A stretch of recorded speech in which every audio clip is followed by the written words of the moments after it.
Last week, I promised profundity and importance, all but mystic crystal revelations or some such thing.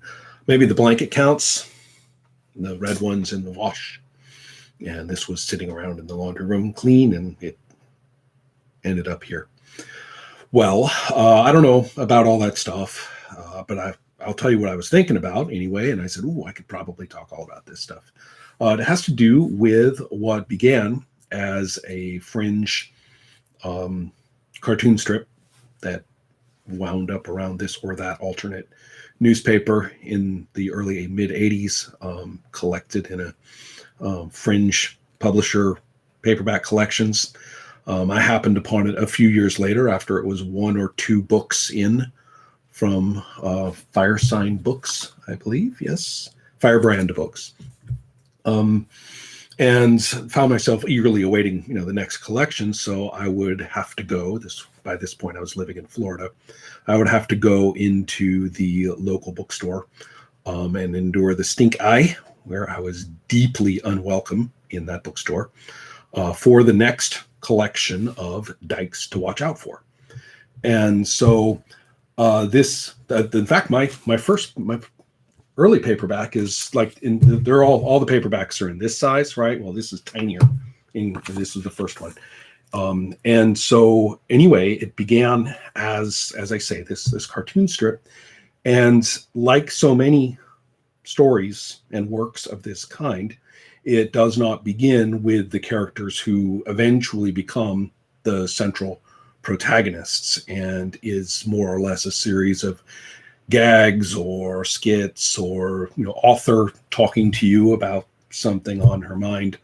If you look back to the beginning of Bloom County or Doonesbury, and plenty of other series of this kind, you'll find that they don't start like as obviously a syndicated, established, practically canon style setting, sequence, let alone a story. It starts with a bunch of characters that we don't see again, or a bunch of situations that aren't supposed to be connected. They're more or less just like almost just plain old a cartoon about today's life or something like that. And this is no exception. It definitely starts this way. And the title, especially if you look at that original content, is a little unironic. It's kind of like saying, look, this is my community or people I know or dating situations I've been in that is either represented by me or in the cartoon or by someone kind of like me or someone I know or like them, fictional. So sort of semi autobiographical when the character isn't the author. But actually, you kind of read them going, yeah, these kind of are dykes to watch out for. If I was in that zone and dating around or coping with my life, whatever, not that person, is kind of the message, or partly the message. It's very much about peccadillos and contradictions and, struggles in many ways. Finding a author's voice of, I think you'd recognize it, or at least recognize his personal spin on it. It's not ironic or bored, but it's definitely kind of, this is hilarious as that it kind of happened to me or someone I know, and it's kind of less hilarious that way. But yeah, it's kind of hilarious. So a lot of the humor, has this sarcastic edge, and the author's voice becomes more playfully literary, using a lot of alliteration or references and stuff like that. And just in this one tiny book, by the end, we've started to see a take on, okay, how I'm going to talk about this stuff, really come together. The iconic protagonists don't really creep up until a little bit later, and then we get the first collection of the standard size that I'm familiar with, that I thought of as the books. I'm not really sure how it related to syndicated or unsyndicated. Yeah, a lot of it says here in the indicia, a lot of these still appeared throughout all these different newspapers and stuff. I think as the books proceeded, they became the venue for the work. I don't really know how long it remained as an ongoing series. Now, when these were coming out, and this is before I was reading them, when the very first books were coming out, so we're talking very much about the mid-late 80s, my zone was Life in Hell by Matt Groening. I read it, like almost everyone I knew read it assiduously, weekly in the Chicago Reader, and along with many other things. Also, I was at college at the same time at the University of Chicago as Ivan Bernetti, and a lot of his work was appearing in the student newspapers there for the first time. So anyway, I was happily reading Life in Hell and a lot of the related cartoons by different people, and the book collections of those came out, much to everybody's delight, a couple years after that. So that's when you got your collections of Life in Hell, Life is Hell, Work is Hell, and School is Hell, which were very well timed for me as I proceeded out of college into the workplace and into graduate school. Actually, it was spooky, the degree of relevance, but it was that kind of played itself out, and the very first shorts of The Simpsons started to appear at the animated film festivals around that time in the early 90s before it became a TV show. And I was kind of looking around. There was no Chicago Reader in Gainesville, and so I'm kind of looking around for a cool equivalent thing. And at that time, I was getting real heavily into the comics scene, and so anyway, this crossed my radar, and there I was, in the L Word bookstore looking, for the book, and getting the glares of, what are you doing in here? Don't go near the porn section. And I'm like, nope, just Alison Bechdel. Bye, thanks. And so anyway, I think a lot of the protagonists, here they are in their earlier forms, right? We've got Mo, we've got Lois, we've got Clarice, we've got Tony. And anyway, this is kind of where the story picks up and the characterizations start to get established, and we start following these characters, and you get the idea that the author has kind of caught their breath and said, "Oh, I think I know what's going on with these characters. What happens next? I'll draw." And it never loses its underground sensibility. I mean, there's sections where the characters are suddenly taken into kind of a green room, and they're talking as if they were playing these characters, and so they're acting out of character, or they're commenting freely, all too freely, on the limitations and the missteps of the author. What's kind of nice about those, there's not enough of them to be irritating. There's very few, like the whole series long, there's a handful of these green room episodes. And if you read through, as you're reading through, you realize, wow, that actually was significant, because everything they complain about or comment upon actually gets addressed in the next phase of storytelling, and you're sort of impressed. You're like, oh, that's kind of a cool device. Let your own characters kind of, kick you around the block a few times and then take their advice. And there's a few other things, the commentary, the caption commentary, the amusing way a character will be listening to the news, and there will be these different clips from the news, and you have to guess which one's made up. Sometimes it's kind of hard, actually. There's all sorts of interesting other little, bits that give you still this underground comics author's voice. It never loses that sensibility. Bechdel has been clear about her influences, and she names a lot of the 60s underground cartoonists of all genders and positions about things who have influenced her, and I definitely don't see her as an imitator. She's squarely in that tradition, especially when you can tell when the motivation to get this down and to make a point and to be absolutely ruthless, either in terms of what's being said, but also in terms of what happens, to characters and the decisions they make. For a story which has a lot of warmth about the characters, a lot of times it's pretty unrelenting in terms of honesty to the reality in which they live, including their own limitations. I also find it, I mean, it's tremendously readable. Look at all this, right? I've got, those are the two that I showed you, and then I just kept going, of course. I mean, this is, right? We can get all these collections.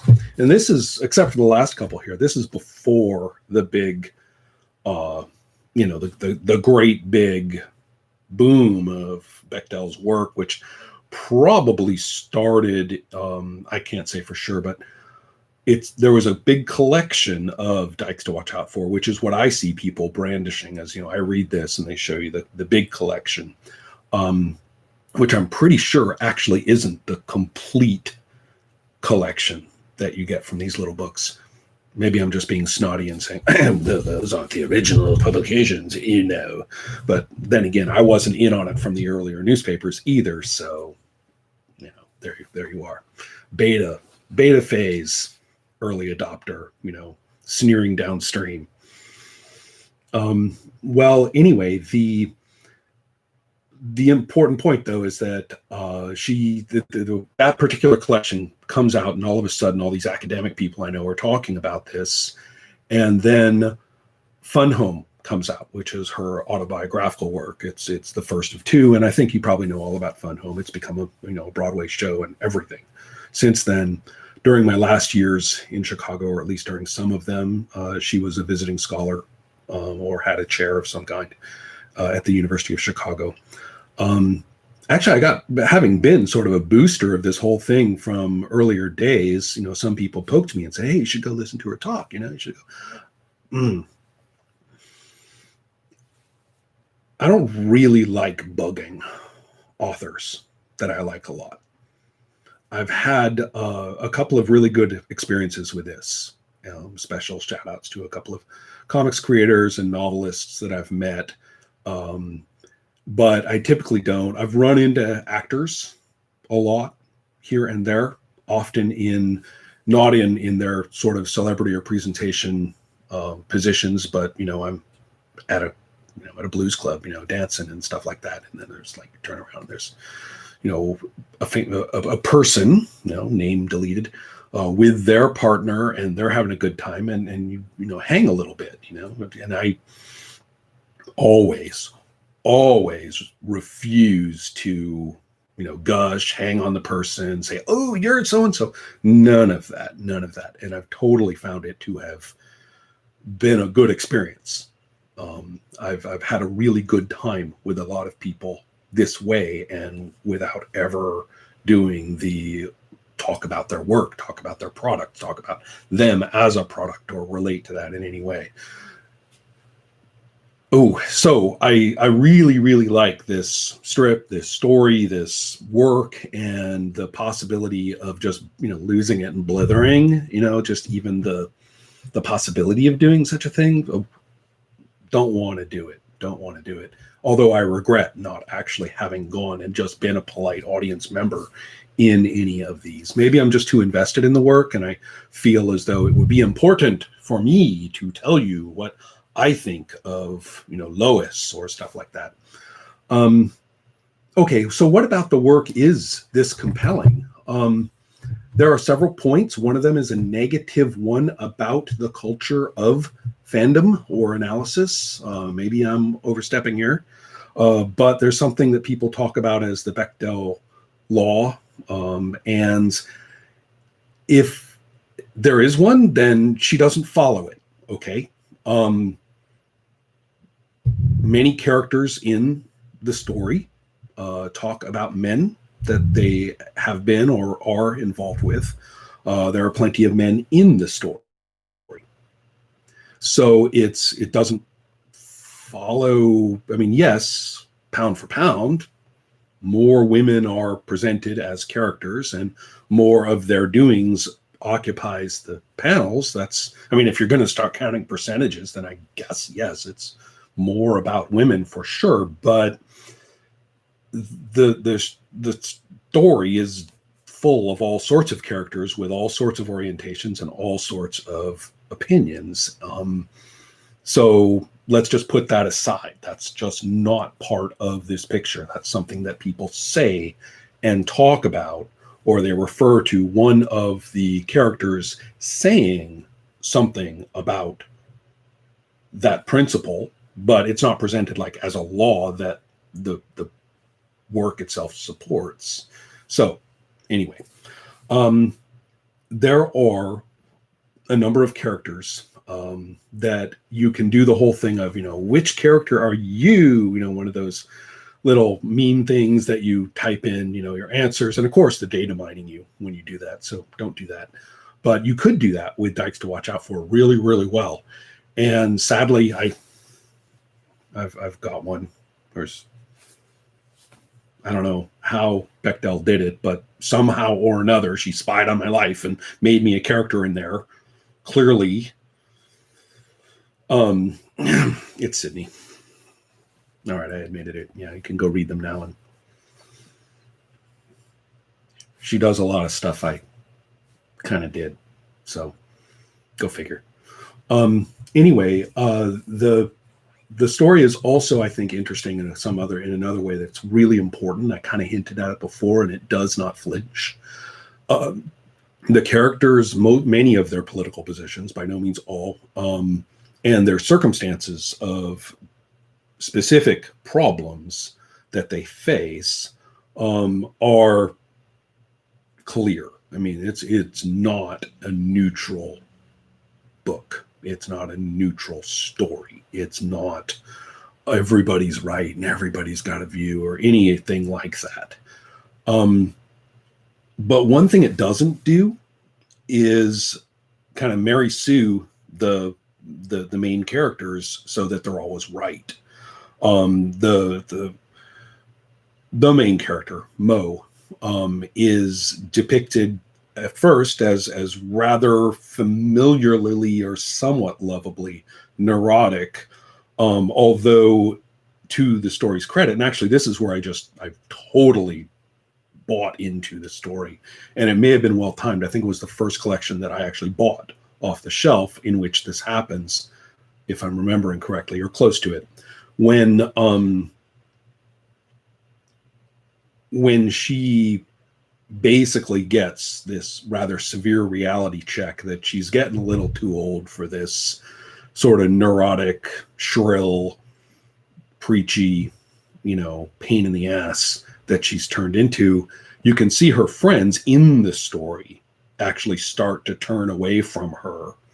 And then she kind of, decides that she's sort of an amusing dream sequence, but she decides that, she needs to kind of shake herself out of this. She needs a new perspective on things. This is a little bit later that she ends up finally getting involved with Sydney. And one of the things I really like about this is that Mo transforms into a genuine moral voice. We turn around and see all of her friends. Now the story is aging in real time. So they're all making all these decisions, and they, like many of us at that age group, Bechdel is like this much older than me. We found ourselves in our 30s, in the mid 90s, going, this situation is not working. And everybody is spraying all of their solutions, whether, suddenly your friend has gone, full on libertarian, and this other friend has gone full on, corporate, or this other friend has gone full on, I'm going back to the family farm and we're going to make our business, there, and, take in what we need and put out what we need to get what we need. And that's what we're going to do. Anyway, everybody, all these other people, like, 7 of us, we're buying a house together, it's going to only go up in value. And so that's going to be our collective, thing. Other people say, we're going to, okay, it's all got to be internal. So we are going to do this polyamorous, partnering, and we're going to have that be the nucleus of how we make our decisions from now on. Everybody's coming up with everything. Kids, of course, all the marriages from the late 80s, they all rearrange, right? And everybody's all married to someone else or this other. Well, the soap operas abound, and then all the new kids, the kids start to really appear. Everybody's making all these decisions. It's kind of like the late 70s all over again that I was observing as a young teen. And so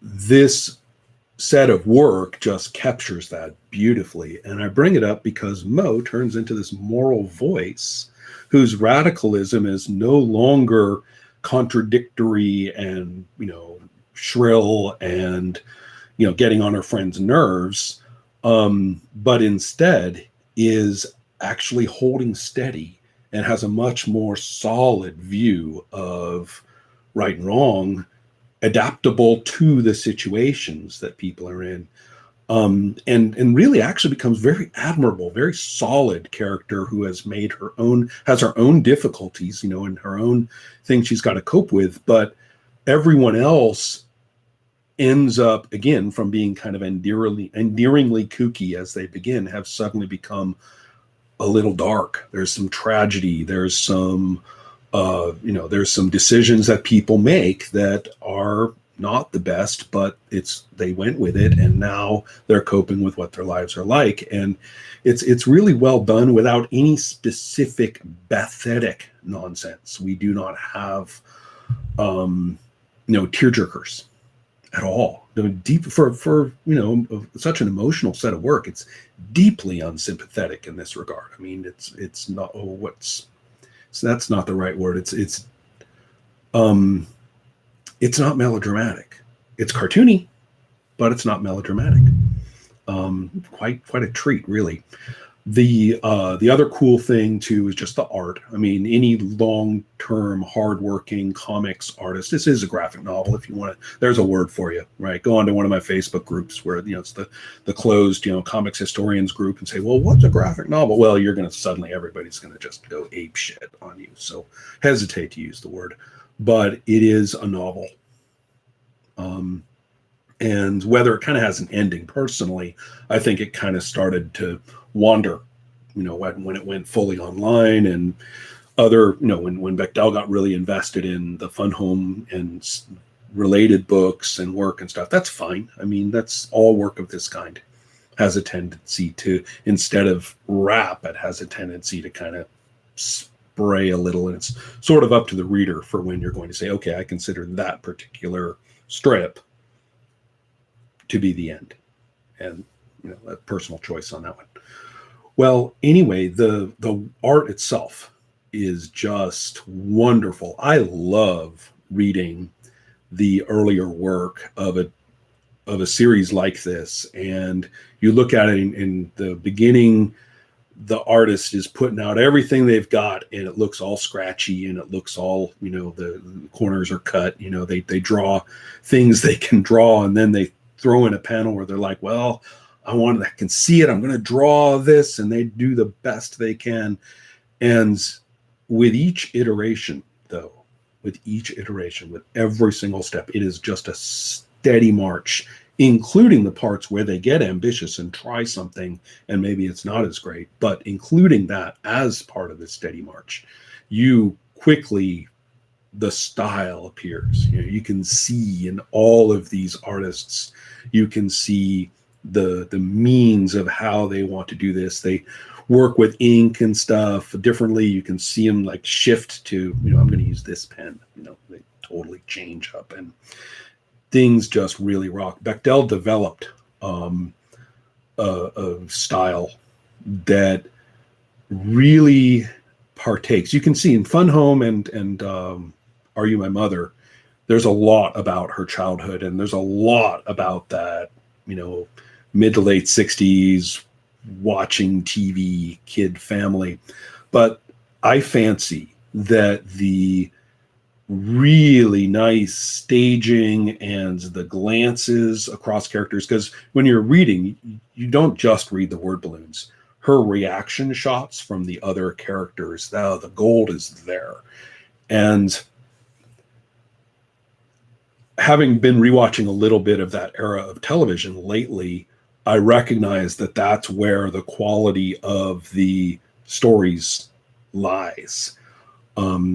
So there's this, again, kind of this underground comics wonderful attention to cultural artifacts of the moment, along with the also underground thing of, you see the characters in every state of undress and in every activity they might do, very much in a naturalistic sense. Their day-to-day lives, not as if they're on a reality TV show, but as if they were actually being observed by someone who isn't there, catch them, wiping their noses on their sleeves or any number of other things that catches this. But the artifacts that are used and the settings, the things in the panels that you can see really capture a way of life and a culture. And the opinions of the characters, their shifting momentary responses and reactions to one another during these dialogues, is ultimately a bit riveting, actually. So I recommend it for whatever that's worth.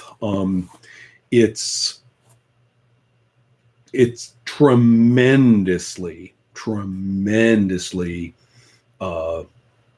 gut punchy in its humor, some of which just leaves you not knowing what to say about right and wrong. And I think that's a big part of its appeal, particularly when the cast, expands dramatically about halfway through, and the characters' various different preferences that sometimes they discover to their surprise become, more of a way of life for each one. They're not kids anymore. And I just don't want to I just thought of like 10 funny little bits that I could tell. Let's just point out that Carlos rocks. If you read it, and the day you come to meeting Carlos and the day when you, oh my God, start seeing how, despite him checking off and having been chosen by the couple as the right male model for their child, because he combines the ethnicities of the two moms, and he's a gay man, and he's out, and they've kind of almost chosen him from all their acquaintances and secondary acquaintances as, well, we're going to have Carlos be part of our extended family so that Rafi can actually have a man that, and Carlos kind of checks the boxes in their eyes. There's only one problem. He's a guy. He is such a guy. And it's really fantastic, that being gay and all this kind of thing, being real kind of flamboyant and all these other things that and when it comes to crunch, Carlos does guy stuff. And the two moms are often just rattled by, Rafi's quote, manly man academy, as Carlos calls it. And exactly what the hell comes out of his mouth because of that. And it lampoons everybody, and it enlivens everybody. It's a great reading experience. Anyway, fanboy post, if you will, but I treasure it. It's a great set of books to have.